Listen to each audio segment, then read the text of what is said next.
Welcome to Sales is Easy. At this channel, we teach you to go from powerful to unstoppable. My name's Devon Gall. I'm your friend and mentor in business, marketing, and sales. What we're going to cover today is called the buy portion. This is part 3 of like, trust, buy. So we're going to cover how to get the customer to buy. But before we start, I want to cover something real quick. I have a testimonial here from one of my star students, one of my star successes. I just want to read this real quick. All right, it starts here. After being a mediocre performing rep on another team, after a move, I transitioned onto Devon's sales team and was quickly taken under his wing. Through his guidance, I dropped some bad habits and adopted new, stronger habits, both in sales and overall structure of my life, that allowed me to grow into a position of being a top performer.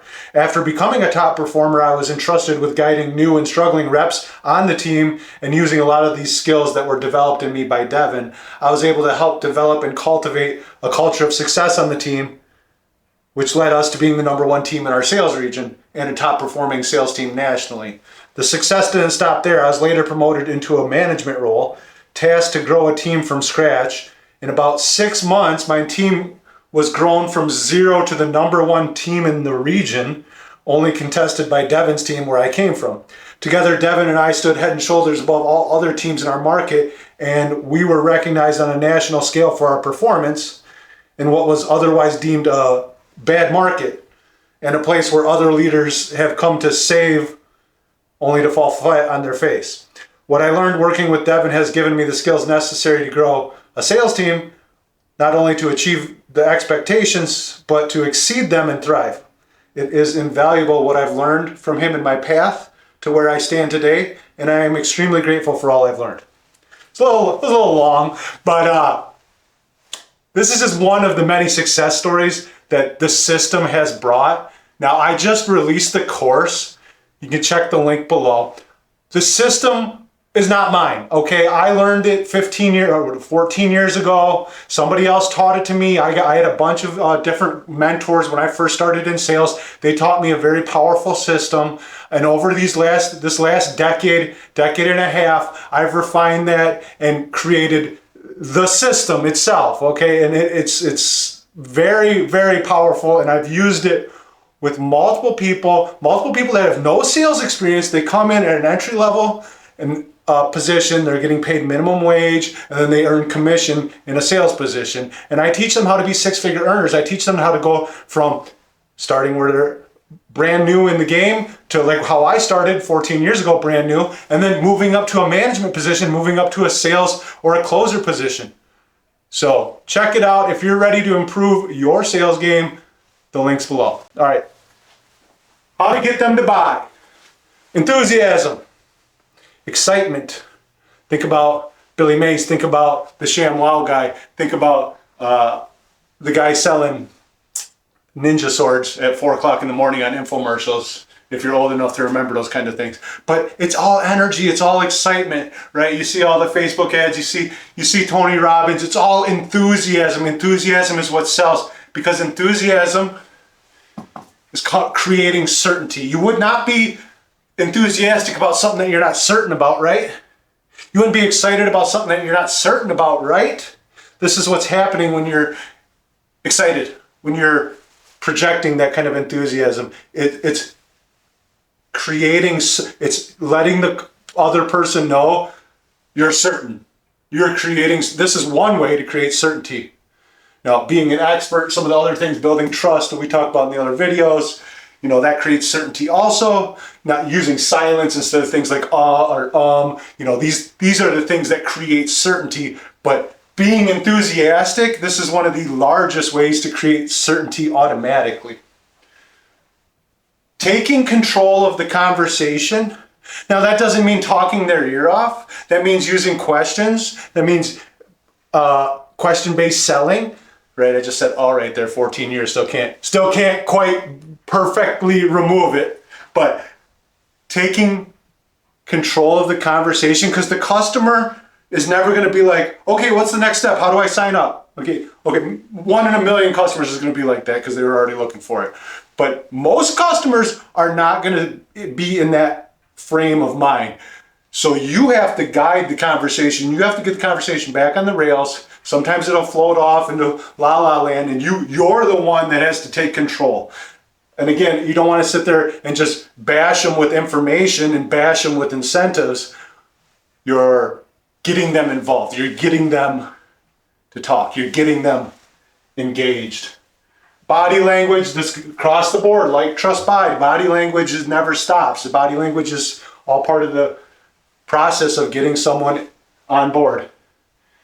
Asking for the business, meaning closing the deal. It doesn't mean, do you want to sign up? That's not what I'm talking about. That's not asking for the business. Asking for the business is you do the steps, you say everything, you present the product or service, you talk about you've discovered all the hot spots, and then you say, okay, this is the easy part. All we do is take your basic info and we'll get you signed up. You're asking them to sign up. You're not asking them to sign up. You're using more of like a command statement, we say it like that. You ask for the business because a lot of people, they don't ask for the business. They do an awesome presentation. They know all the great, they're experts on the system or service or whatever their product is. And then they're like, they don't know how to close. They don't know how to ask. Say, oh, well, we can do mornings or afternoons, whatever works better.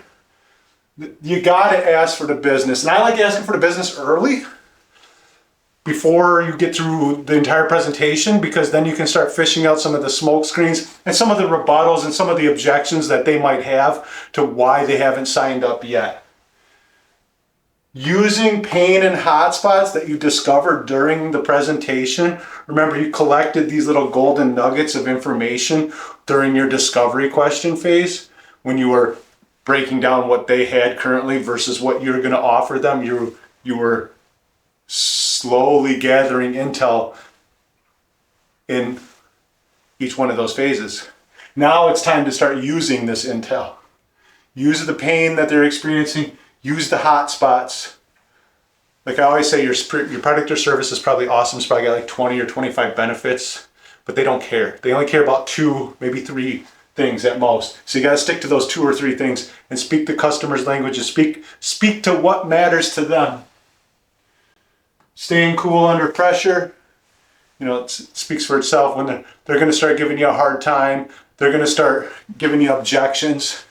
Instead of like recoiling when their objection happens, lean into the objection and say, oh, I'm so glad you asked that. So many people ask me that same question. People that I sign up all the time ask me that question, so I'm glad you brought that up. Lean into it, stay cool.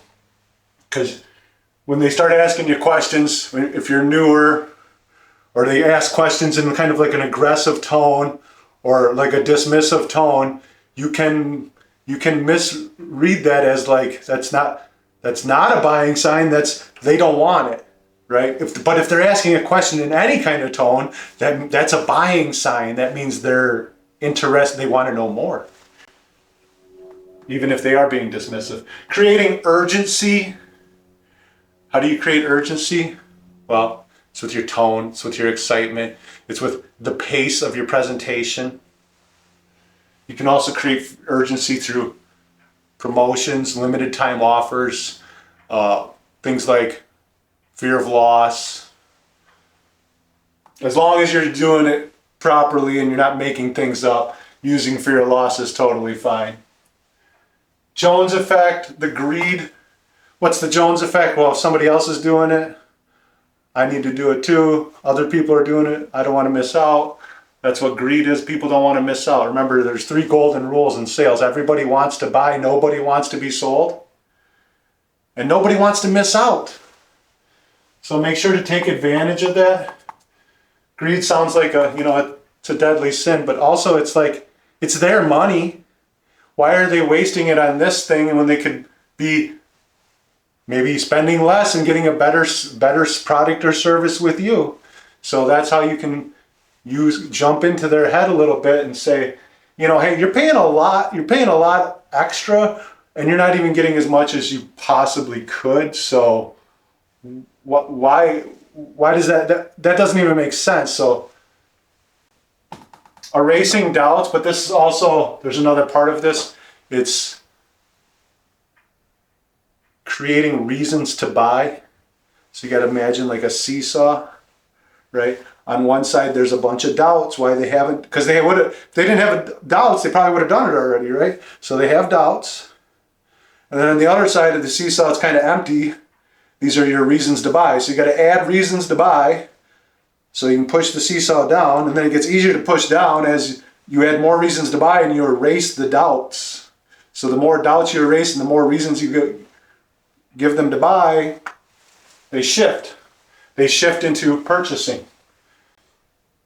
Saving your bullets, saving your incentives, saving your promos, whatever it is, selling on full price, selling on full retail. This is key.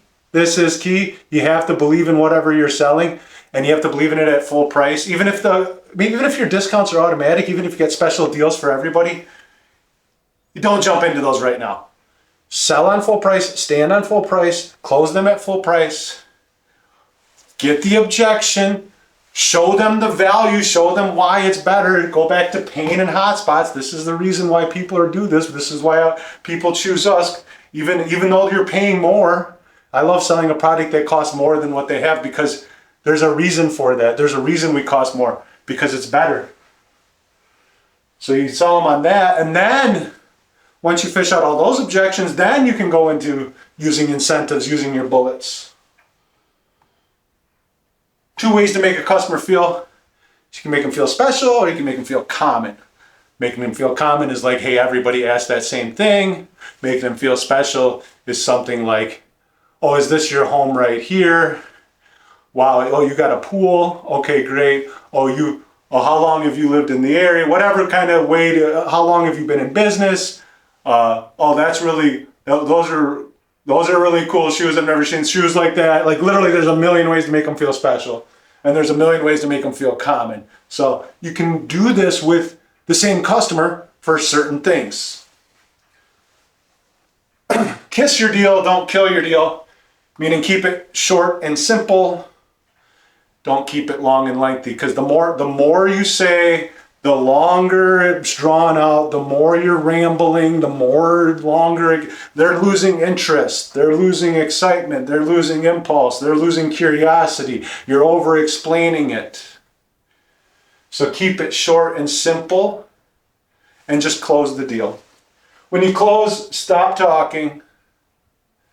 Remember, you close, you stop talking. This is something you have to really work on and train yourself, because almost every single new person I've trained, and I've trained hundreds of people in 14 years, they close the deal and then they keep talking, and it's usually incentives. It's usually like, oh yeah, because this is the reason, and there's this special deal and gift card and promotion and discount and blah blah. You gotta just close and shut up, or STFU as they taught me originally.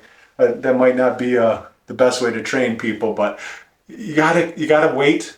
You gotta let the customer's little hamster spin and let them think, why does this make sense, or why does this not make sense? And give them time to answer, give them space to process. So when you close, you just smile, eye contact, good positive energy, and stand on it.